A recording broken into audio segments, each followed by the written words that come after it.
Hormuz نے وہاں خالد رضی اللہ عنہ سے پہلے پہنچ کر خیمے گاڑ دیے۔ اس طرح پانی ایرانیوں کے قبضے میں چلا گیا۔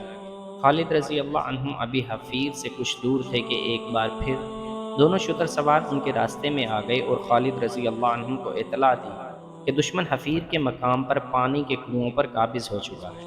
خالد رضی اللہ عنہ نے کچھ اور آگے جا کر ایسی جگہ پڑاؤ کا حکم دے دیا جہاں دور دور تک پانی کی ایک بوند نہیں مل سکتی تھی۔ فوج نے وہاں پڑاؤ تو ڈال دیا، لیکن خالد رضی اللہ عنہ کو بتایا گیا کہ فوج میں بے اطمینانی پائی جاتی ہے کہ پڑاؤ ایسی جگہ کیا گیا ہے جہاں دور دور تک پانی کا نام و نشان نہیں۔ میں نے کچھ سوچ کر یہاں پڑاؤ کیا ہے۔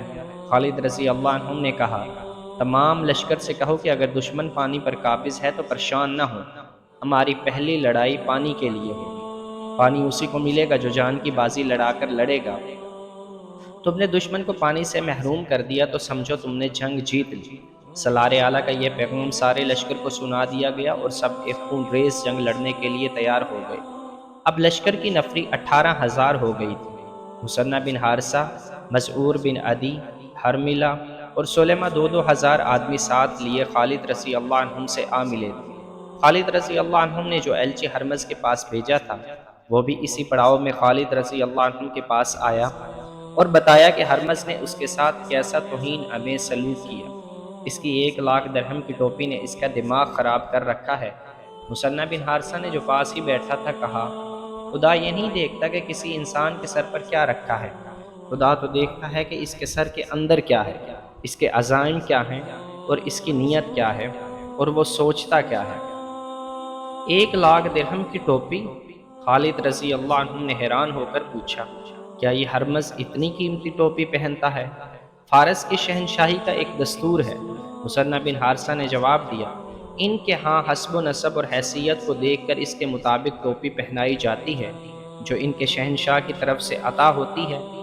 زیادہ قیمتی ٹوپی صرف وہی افراد پہنتے ہیں جو اعلیٰ حسب و نسب کے ہوں اور جنہوں نے رعایا میں بھی اور شاہی دربار میں بھی توقیر اور وجاہت حاصل کر رکھی ہو۔ اس وقت ہرمز سب سے زیادہ قیمتی ٹوپی پہنتا ہے، کوئی اور 1,00,000 درہم کی ٹوپی نہیں پہن سکتا۔ اس ٹوپی میں بیش قیمت ہیرے لگے ہوئے ہیں اور اس کی کلگی بھی بہت قیمتی ہے۔ پھر انہوں نے اپنے سروں پر خدائی ٹوپیاں سجائی تھیں۔ خالد رضی اللہ عنہ نے کہا، کہاں ہیں وہ؟ کہاں ہیں ان کی ٹوپیاں؟ مجھے کسی کی بیش قیمت ٹوپی مرعوب نہیں کر سکتی، نہ کسی کی ٹوپی تلوار کے وار کو روک سکتی ہے۔ مجھے یہ بتاؤ کہ آتش پرستوں کی فوج لڑنے میں کیسی ہے اور میدان جنگ میں کتنی تیزی سے نقل و حرکت کرتی ہے۔ فارس کے سپاہی کے زرہ اور ہتھیار دیکھ کر خوف سا آتا ہے۔ مثنہ بن حارثہ نے خالد رضی اللہ عنہ کو بتایا، سر پر لوہے کی زنجیر کی خود، بازوؤں پر کسی اور دھات کے خول اور ٹانگیں آگے کی طرف سے موٹے چمڑے یا دھات سے محفوظ کی ہوئی۔ ہتھیار اتنے کہ ہر سپاہی کے پاس ایک برچھی، ایک تلوار، ایک وزنی گرز، ایک کمان اور ایک ترکش ہوتا ہے، جس میں ہر سپاہی 30 تیر رکھتا ہے۔ اور لڑنے میں کیسے ہیں؟ جرت اور عقل سے لڑتے ہیں۔ مثنہ بن حارثہ نے جواب دیا، ان کی دلیری مشہور ہے۔ مثنہ، خالد رضی اللہ عنہ نے کہا، کیا تم نے محسوس نہیں کیا کہ آتش پرستوں کے سپاہی کتنے کمزور اور ان کی جرت کی حد کیا ہے؟ ان کی جرت کی حد آہنی خود اور بازوؤں اور ٹانگوں پر چڑھائے ہوئے خولوں تک ہے۔ وہ نہیں جانتے کہ جذبہ لوہے کو کاٹ دیا کرتا ہے، لوہے کی تلوار اور برچھی کی انی جذبے کو نہیں کاٹ سکتی۔ زرہ اور دھات یا چمڑے کے خول حفاظت کے جھوٹے ذریعے ہیں۔ ایک خول کٹ گیا تو سپاہی اپنے آپ کو غیر محفوظ سمجھنے لگتا ہے، پھر اس میں اتنی سی جرت رہ جاتی ہے کہ وہ اپنے آپ کو بچانے کی اور بھاگنے کی کوشش کرتا ہے۔ اللہ کے سپاہی کے ذرہ اس کا عقیدہ اور ایمان ہے۔ میں تمہیں فارسیوں کی ایک اور کمزوری دکھاؤں؟ خالد رضی اللہ عنہ نے قاصد سے کہا، سالاروں اور کمانڈروں کو فوراً بلاؤ، فوراً کاظمہ کی طرف کوچ کرو۔ خالد رضی اللہ عنہ نے حکم دیا اور کوچ بہت تیز ہو ہرمز حفیرہ کے علاقے میں پڑاؤ کیے ہوئے تھا۔ وہ کاظمہ سے اپنی فوج کو یہاں لایا تھا، لیکن خالد رضی اللہ عنہ کا لشکر حفیرہ کی طرف آ گیا تھا۔ اب یہ لشکر پھر کاظمہ کی طرف جا رہا تھا۔ دونوں فوجوں کی چند ایک گھڑ سوار ایک دوسرے کی خیمہ گاہ کو دیکھتے رہتے تھے ہرمز کو اطلاع ملی کہ مسلمانوں کا لشکر کاظمہ کی طرف کوچ کر گیا ہے، تو ہرمز نے اپنی فوج کو کاظمہ کی طرف کوچ کرنے کا حکم دیا۔ ہرمز کو ابلا کی بہت فکر تھی۔ یہ ایرانیوں کی بادشاہی کا بہت اہم شہر تھا، یہ تجارتی مرکز تھا۔ ہندوستان کو تجارتیوں کے قافلے یہیں سے جایا کرتے تھے، اور ہندوستان خصوصاً سندھ کا مال اسی مقامت پر آیا کرتا تھا۔ یہ ایران کا فوجی مرکز بھی تھا۔ اس علاقے میں رہنے والے مسلمانوں کو دبانے رکھنے کے لیے ابلا میں فوج رکھی گئی تھی۔ ہرمز کی کوشش یہ تھی کہ مسلمانوں کا لشکر ابلا تک نہ پہنچ سکے۔ ہرمز کو ابلا پہلے سے زیادہ خطرے میں نظر آنے لگا، کیونکہ مسلمان ابلا کے جنوب میں قاسمہ کی طرف جا رہے تھے۔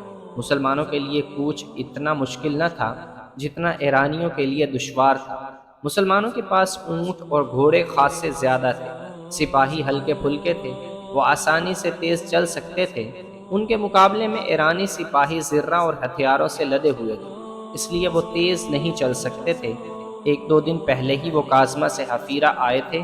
اس کوچ کی تھکن ابھی باقی تھی کہ انہیں ایک بار پھر کوچ کرنا پڑا، اور وہ بھی بہت تیز، تاکہ مسلمانوں سے پہلے قازمہ کے علاقے میں پہنچ جائیں۔ اس کوچ نے راستے میں ہی انہیں تھکا دیا۔ ہرمز کی فوج جب قازمہ میں مسلمانوں کے بالمقابل پہنچی تو نڈھال ہو چکی تھی۔ مسلمان سپاہی صحرائی لڑائیوں اور صحرا میں نقل و حرکت کے عادی تھے۔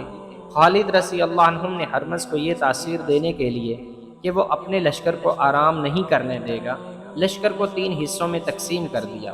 خود قلب میں رہے۔ دائیں اور بائیں پہلوؤں کی کمان عاصم بن عمر اور عدی بن حاتم کے پاس تھی۔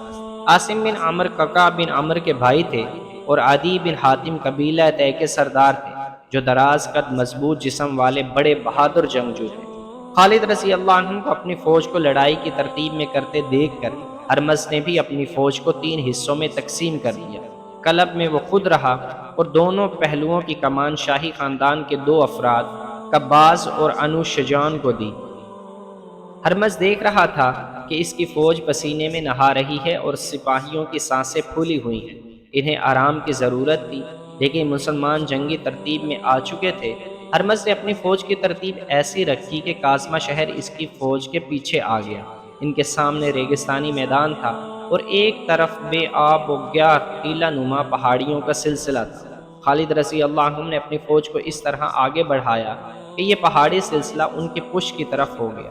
اپریل 633 عیسوی کے پہلے ہفتے کا ایک دن تھا جب مسلمان پہلی بار آتش پرست ایرانیوں کے مقابل آئے۔ اگر خالد بن ولید رضی اللہ عنہ مارے جائے تو یہ معرکہ بغیر لڑے ختم ہو سکتا ہے۔ ہرمز کے ایک سالار نے اسے کہا، مسلمان جو اتنی دور سے آئے ہیں، اپنے سالار کی موت کے بعد ہمارے مقابلے میں نہیں ٹھہر سکیں گے۔ فوج سے کہو زنجیریں باندھ لے۔ ہرمز نے سالار سے کہا، میں ان کے سالار کا بندوبست کر سکتا ہوں، سب سے پہلے یہی مرے گا۔ اس نے سالار کو بھیج کر اپنے محافظوں کا بلایا اور انہیں کچھ بتایا۔ زنجیریں باندھ لینے کا مطلب یہ تھا کہ ایرانی فوج کے سپاہی اپنے آپ کو اس طرح زنجیروں سے باندھ لیتے تھے کہ 5 سے 10 سپاہی ایک لمبی زنجیر میں بندھ جاتے تھے۔ ان کے درمیان اتنا فاصلہ ہوتا تھا کہ وہ آسانی سے لڑ سکتے تھے۔ زنجیریں باندھ کر لڑنے سے ایک فائدہ یہ ہوتا کہ کوئی سپاہی بھاگ نہ سکتا تھا۔ دوسرا فائدہ یہ کہ ان کے دشمن کے گھڑ سوار جب ان پر حلہ بولتے تو سپاہی زنجیریں سیدھی کر دیتے، زنجیریں گھوڑوں کی ٹانگوں کے آگے آ جاتی اور گھوڑے گر پڑتے۔ لیکن زنجیروں کا بہت بڑا نقصان یہ تھا کہ ایک زنجیر سے بندھے ہوئے سپاہی میں سے 1-2 زخمی یا ہلاک ہو جاتے تو باقی بے بس ہو جاتے اور دشمن کا آسان شکار بنتے۔ اس جنگ کو جو ہرمز اور خالد رضی اللہ عنہ کے درمیان لڑی گئی، جنگ سلاسل یعنی زنجیروں کی جنگ کہتے ہیں۔ مسلمانوں نے جب یہ دیکھا کہ ایرانی اپنے آپ کو زنجیروں سے باندھ رہے ہیں تو وہ حیران ہونے لگے۔ کسی نے بلند آواز سے کہا، وہ دیکھو فارسی اپنے آپ کو ہمارے لیے باندھ رہے ہیں، فتح ہماری ہے۔ خالد رضی اللہ عنہ نے بلند آواز سے کہا، اللہ نے ان کے دماغوں پر مہر لگا دی ہے۔ خالد رضی اللہ عنہ نے کچھ سوچ کر قازمہ سے حفیرہ اور حفیرہ سے قازمہ کو کوچ کیا تھا۔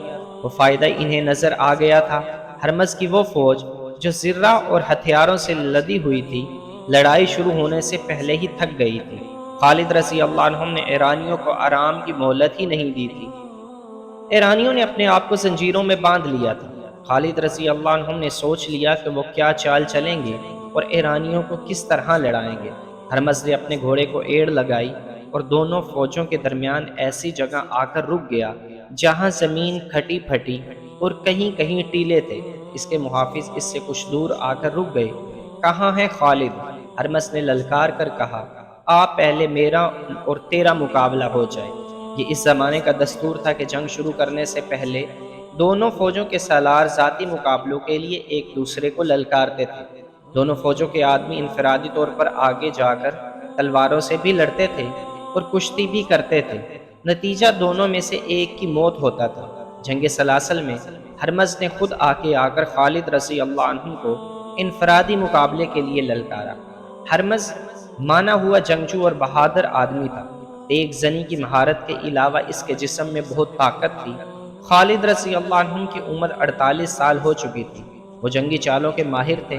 ان کے جسم میں اچھی خاصی طاقت تھی، لیکن ہرمز زیادہ طاقتور تھا۔ اس کی للکار پر خالد رضی اللہ عنہ نے گھوڑے کو ایڑ لگائی اور ہرمز کے سامنے جا رکے۔ ہرمز گھوڑے سے اترا اور خالد رضی اللہ عنہ کو گھوڑے سے اترنے کا اشارہ کیا۔ دونوں نے تلواریں نکال لی۔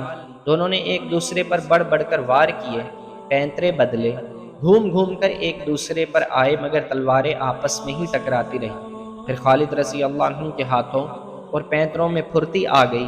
دونوں فوجیں شور و غل بپا کر رہی تھیں۔ ہرمز محسوس کرنے لگا کہ وہ خالد رضی اللہ عنہ کی تلوار سے نہیں بچ سکے گا۔ وہ تیزی سے پیچھے ہٹ گیا اور اس نے تلوار پھینک دی، اور پھر اس کے بعد